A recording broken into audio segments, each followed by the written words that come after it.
शास्त्र विधि को नहीं जानते कि कैसे पूजन करना चाहिए, अनभिज्ञ है और श्रद्धालु है, वो गुरुदेव के बताए हुए मार्ग पर चले।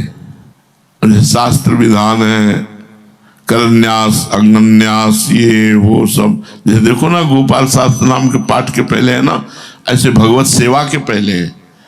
बड़ा विधान भागवत में वर्णन किया गया है।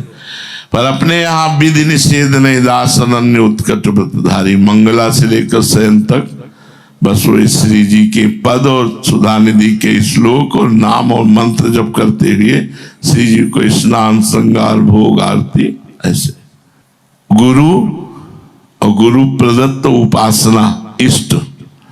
अब गुरु मंत्र, आपका मन गुरु मंत्र में नहीं लगता तो गुरु प्रदत्त नाम में अन्य नहीं जप सकते हम। जैसे मन है तो निज मंत्र में लग रहा है और निज मंत्र में ऊब रहा है, कभी कभी उसका स्वभाव होता है और वो भागना चाहता है तो शरणागत मंत्र में लगा दिया। शरणागत मंत्र में भी नहीं लग रहा तो राधा वल्लभ श्री हरिवंश में लगा दिया। इसमें भी नहीं लग रहा तो राधा राधा में लगा दिया। बस इतना ही उसको घेरे में रखना है, क्योंकि गुरु के श्रीमुख से राधा, राधा वल्लभ श्री हरिवंश, शरणागत मंत्र, निज मंत्र वही सिद्ध होगा जो गुरु के मुख से मिला हुआ है। अपने गुरुदेव के द्वारा दिए हुए मंत्र और नाम जप, इससे आपको बहुत जल्दी सिद्धि प्राप्त होगी। एक बार चर्चा कर रहे थे तो ऐसे गुरु प्रदत्त नाम को सबीज नाम कहा गया। वो बहुत जल्दी सिद्ध होता है, जो गुरु जी ने नाम दिया वो जप करने से, नाम मंत्र जो गुरुदेव जो नाम दे, मंत्र दे, उसमें अगर प्रणव ना हो तो कोई आवश्यकता नहीं कि प्रणव लगाने की जरूरत।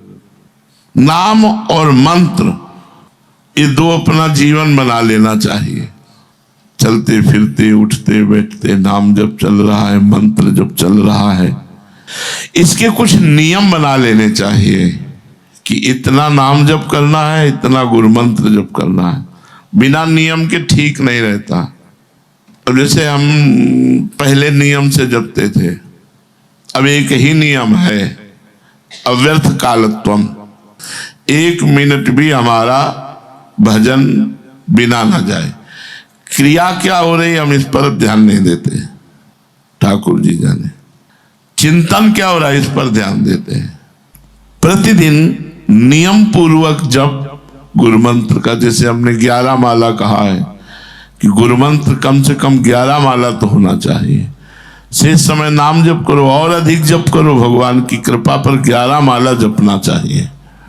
आप प्रतिदिन प्रातः काल से शयन काल तक बिना नियम किए सोए नहीं, अपना नियम पूरा करें। कितने लोग ऐसा है जो नियम पूरा करते हैं। हम प्रायः कहते हैं कि एक बार 84 जी का पाठ और 11 माला गुरु मंत्र और श्री जी का स्नान करके चरणामृत भोगराग, इतना तो अपना जीवन होना ही चाहिए। आपसे प्रार्थना करते हैं कि 11 माला आप नित्य नियम पूर्वक पूरा करो, गिन के। सिद्ध मत बनो कि हमारा हर समय चलता है।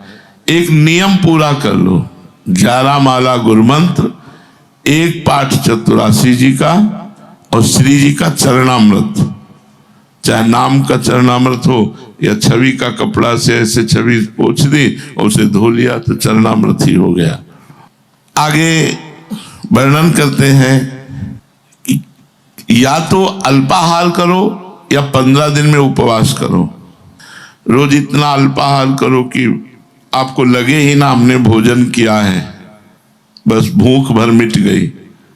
ऐसा बड़ा मुश्किल है जब सामने सुंदर सुंदर भोजन होता है तो ऐसा कर लेना चाहिए कि अमावस्या और पूर्णिमा को श्री जी का किनका पा करके, श्री जी का किनका पा करके, जैसे एक टुकड़ा रोटी, थोड़ी सब्जी, थोड़ी दाल, ऐसे पा लिया, प्रसाद पा लिया दोनों टाइम, और पूरा दिन उपवास करे, फिर और कुछ न पावे। अमावस्या पूर्णिमा तिथि इसलिए कि अपने को श्री जी का किनका पाके श्री जी का भोग लगाओ जैसे रोज बनाते हो। लगाने के बाद थोड़ा रोटी का टुकड़ा लो, थोड़ा सब्जी का, थोड़ा दाल का, और उसे पालो और शेष गाय को पवा दो या किसी और को पवा दो। दोनों टाइम भोग श्री जी को लगाओ, तुम किनका ले लो। और अमावस्या पूर्णिमा को पूरा ऐसे रहो। या रोज स्वल्पाहार करो, अल्पाहार करो। भोजन भजन पर बहुत बड़ा प्रभाव डालता है। और दैवी संपदा बनी रहे हर समय, इसलिए स्वाध्याय करो। जैसे चतुरासी जी है तो लीला गायन है, लेकिन हमें सिद्धांत चाहिए तो कुछ सत्संग स्वाध्याय जरूरी है। हम जीवन भर उड़िया बाबा के उपदेश अपने साथ रखे रहे। आसुरी संपदा का नाश करने के लिए दैवी संपदा बनी रहे, इसलिए कोई आदर्श महापुरुष के प्रवचन सुनो और एक वाणी जरूर रखो। जैसे हमारी सलाह है पूज्य पंडित गया प्रसाद जी के साधक में साधुता, बढ़िया दवाई है। रोज 1-2 पेज पढ़ लो, हमारी बात मान लो, क्योंकि उड़िया बाबा को समझने के लिए थोड़ा विशेष विवेक चाहिए।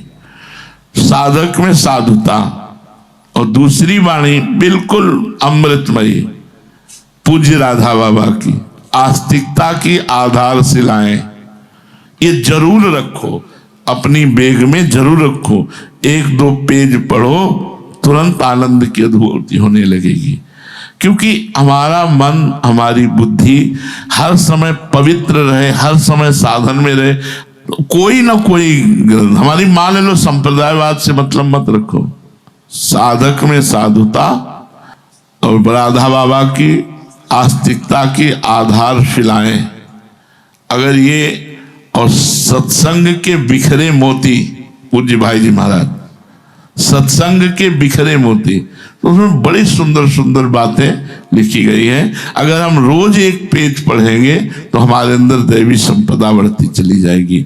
तो गुरुदेव का आश्रय, गुरु मंत्र का जप, गुरु प्रदत्त जो हमें छवि नाम सेवा मिली उसका रोज चरणामृत, और किसी भी एक ग्रंथ को अपने समीप रखकर उसको आदर्श मानकर चलना, और प्रतिदिन प्रातः काल से सायंकाल तक अपने नियम को पूरा करना।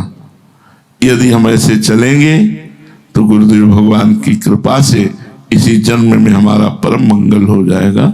शेष चर्चा आगे। श्री राधा वल्लभ।